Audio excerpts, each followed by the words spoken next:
कार्तिक की अम्मा,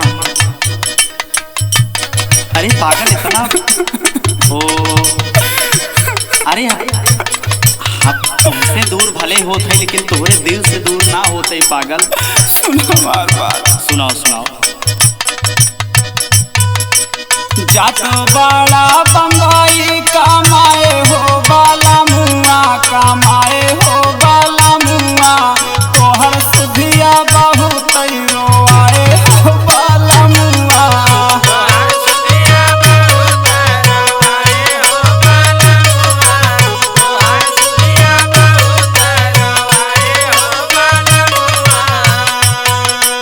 जात बड़ा बंगाई कमाए हो बाला मुआ, कमाए हो बाला मुआ, तोहर सुधिया बहुत रोआए हो बाला मुआ।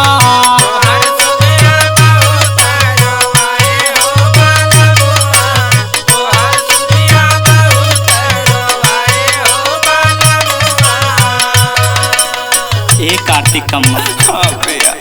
अरे अपने मन का समझा ला पागल। कैसे समझाई? और सुनावा। कामे पर से अइबा तोहर गोड़ावा पी रही है हो, गुड़ावा दुखई है हो, कैसे आपन दुखावा बतैबा हो बाला मुआ।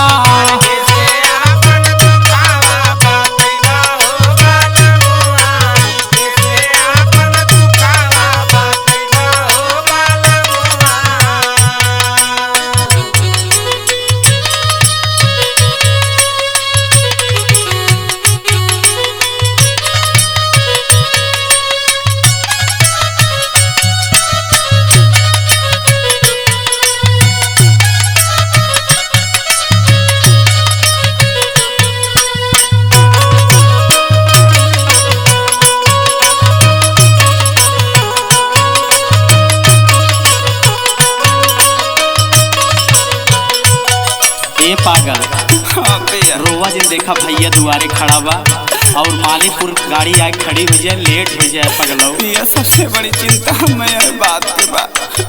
बोला बोला का कहा था? अपने हम हथवा से खानावा खियाई रोजा, पनिया पियाई रोजा, कैसे तू बनाई खानावा खाबा हो बाला मुआ।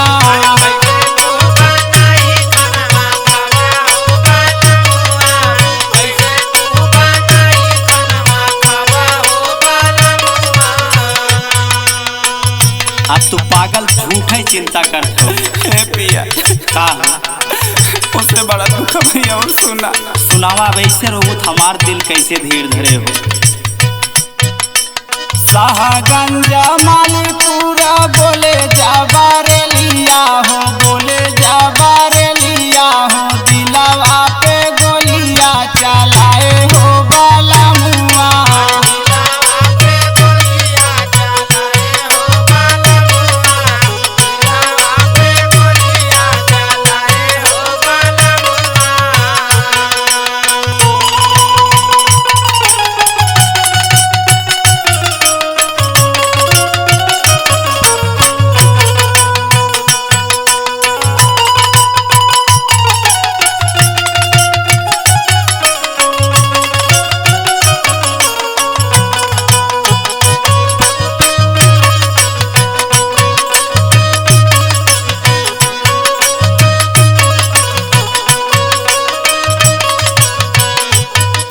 अच्छा पगला रोक जो बंद करा। सब मेहरारू के मन से कुछ न कुछ कहा लैया बताए, तू कुछ चाहिए जब आवे लागब। सुना पिया, सुनावा। बाबू खातिर ले ले आया कुरतायो धोतिया हो, कुरतायो धोतिया हो, अम्मा खातिर ले ले आया साड़िया बाला मुआ।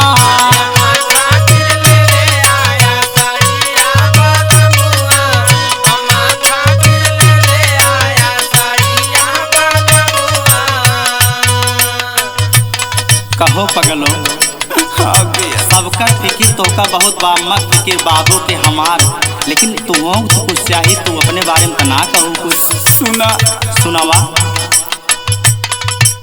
तोहरा से मांगत बानी एतना मांगनावा हो, एतना मांगनावा हो। संघवई में सौतीना ले आया हो बलमुआ।